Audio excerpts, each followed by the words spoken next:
Hello students, आज हम लोग पढ़ेंगे ऑब्जेक्टिव क्वेश्चन जो कि मैट्रिक में जो एग्ज़ाम होता है उसमें 1 मार्क्स के लिए आता है। ठीक है, तो सारे चैप्टर वाइज हम लोग पहले पढ़ेंगे। तो पहला है, अभी हम लोग पढ़ रहे हैं चैप्टर 1 का। ठीक है, क्वेश्चन नंबर 1, किसी पूर्णांक में m के लिए प्रत्येक सम पूर्णांक का रूप होगा। सम मतलब तो जानते ही हैं, जो 2 से भाग जाता है। ठीक है, जैसे 2, 4, 6, 8 ये संख्याएं क्या है, हमारे सम संख्याएं हैं। ठीक है, तो ऑप्शन में है। अब ऑप्शन से हम लोग क्या करेंगे, आंसर फाइंड करेंगे। ठीक है, तो m है यहाँ पे, m हम लोग मान के चलते हैं यहाँ पे 1। तो m 1 क्या है, विषम संख्या है। या 2, 2 तो ये सम संख्या है, लेकिन एक विषम संख्या, इसलिए ये आंसर नहीं होगा। ठीक है, फिर m, फिर से m हम लोग करते हैं, मानते हैं 1, 1 + 1 = 2, ये तो आ रहा है ना।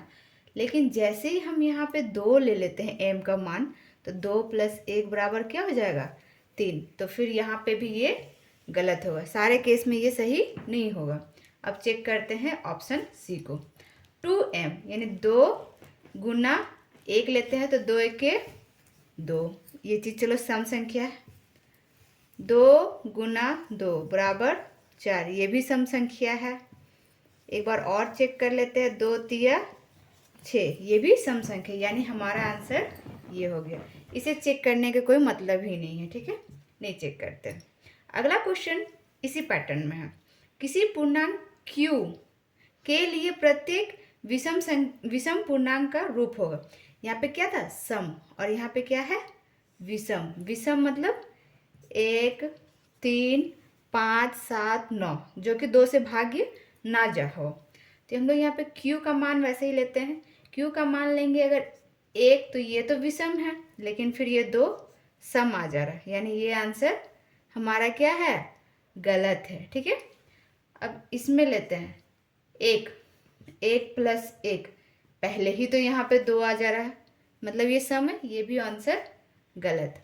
फिर ये तो ऑलरेडी हम लोग क्वेश्चन नंबर 1 में देख चुके हैं, ये सम संख्या, ये भी हमारा गलत। Final answer option D.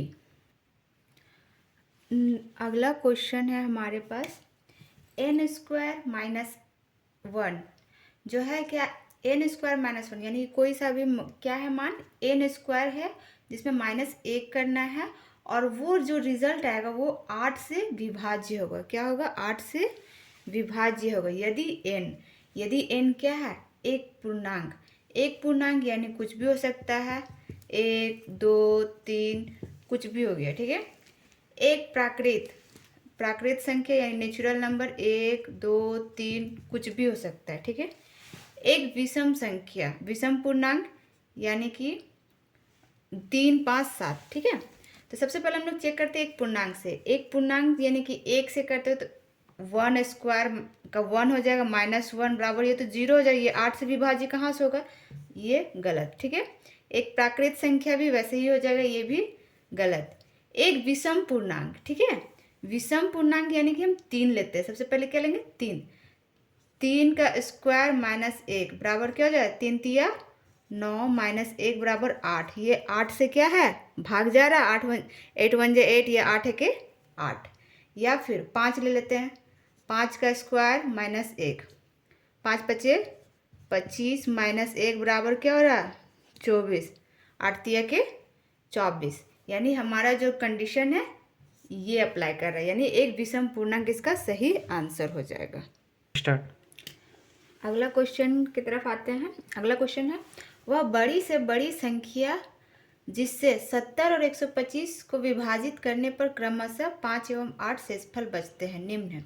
वह बड़ा से बड़ा संख्या हम लोगों को बताना है जिससे क्या है, 70 और जो 125 है वो भाग जाता है, और भाग जाने के बाद 5 और 8 जो है वो शेषफल बचते हो। ठीक है, तो हम लोग चेक करते हैं 13 का पहाड़ा से। ठीक है, 13 × 5 = 65, देखो 13 × 5 = 65, ऐसे नहीं करते हैं, 13 × 5 + 5 हो जा रहा है, और इसमें इसको भी करके देखते हैं हम लोग।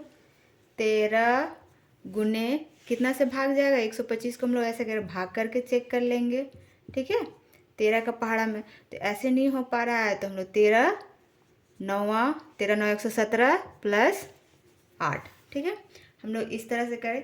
इसमें ये क्या है, पहला सेटिस्फाइड हो जा रहा है। दूसरा में कर रहे हैं, दूसरा से 65 गुना 1 प्लस 5, तो यहाँ पे शेषफल बच रहा है, लेकिन 65 गुना 2 जब हम कर रहे हैं तो यहाँ इसका रिजल्ट ही आ जा रहा है 130। ये तो बड़ा हो जा रहा है, यानी ये सेटिस्फाइड नहीं हो। ये तो ऑलरेडी बड़ा है ये दोनों, तो ये कहाँ से आंसर होगा, ये दोनों भी नहीं। हमारा final answer 13। Next question, root p, जहाँ पी एक अभाज्य संख्या होती है, क्या कहलाता है वो संख्या? तो सम संख्या। क्या वो सम संख्या कहलाएगा? अभाज्य संख्या यानी कि वो तो भाग ही नहीं जा रहा है, तो ये सम संख्या कहाँ से कहलाएगा? ये गलत। अभाज्य संख्या यानी विषम संख्या में भी हो सकता है, ठीक है, लेकिन विषम संख्या भी यहाँ रूट में तो नहीं जाएगा, इसलिए ये भी गलत। प्रमेय, प्रमेय संख्या कहते हैं क्या? P/Q does not equal to 0, मतलब P/Q के रूप में रहे जहाँ पे Q जो है 0 के बराबर नहीं होना चाहिए, लेकिन यहाँ पे क्या Q का कहीं पे जिक्र है? नहीं, इसलिए प्रमेय भी नहीं होगा, ठीक है। अब इसमें क्या आ जाएगा? अपरिमेय संख्या। क्या हो जाएगा? अपरिमेय संख्या आंसर।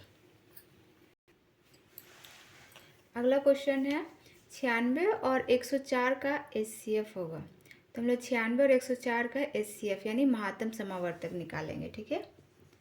सबसे पहले 96 का करते हैं और इधर 104 का करते हैं, ठीक है। 2 पचे 10, 2 दूनी 4, 26 दूना 52, 2 का पहाड़ा 13, इधर अब आगे नहीं जाएगा, ठीक है। 2 का पहाड़ हम करते हैं, 2 चौके 8, 24 दूनी 48, 12 दूनी 24, 2 छक 12,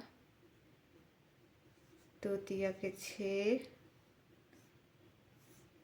3 के 3। ये हो गया इस तरह से, ठीक है, ठीक है।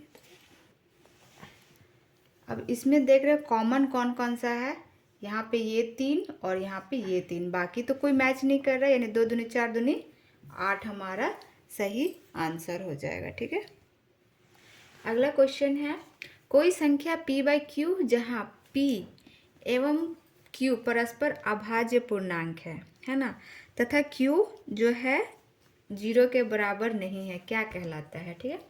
तो हम लोग जानते हैं क्या, P/Q जिसमें जो क्या है दोनों अभाज्य है, लेकिन Q जो है वो 0 के बराबर नहीं है, ऐसी संख्या को हम लोग क्या संख्या कहते हैं? परिमेय संख्या। क्या संख्या कहलाता है ऐसा संख्या? परिमेय संख्या। तो ये खाली स्थान की जगह पे क्या हो जाएगा? परिमेय संख्या, ठीक है बच्चों। चैप्टर 1 के लिए इतना क्वेश्चन काफ़ी है, जो कि बहुत ही इम्पॉर्टेंट है 1 नंबर के लिए, ठीक है। अगला जो वीडियो आएगा उसमें चैप्टर 2 के लिए ऐसे ही MCQ क्वेश्चन रहेंगे। आप लोग इस वीडियो को लाइक, सब्सक्राइब और चैनल को ज़रूर सब्सक्राइब करिएगा, ठीक है। कमेंट भी करिएगा बच्चों, आप लोग को ये अच्छा लग रहा हो तो।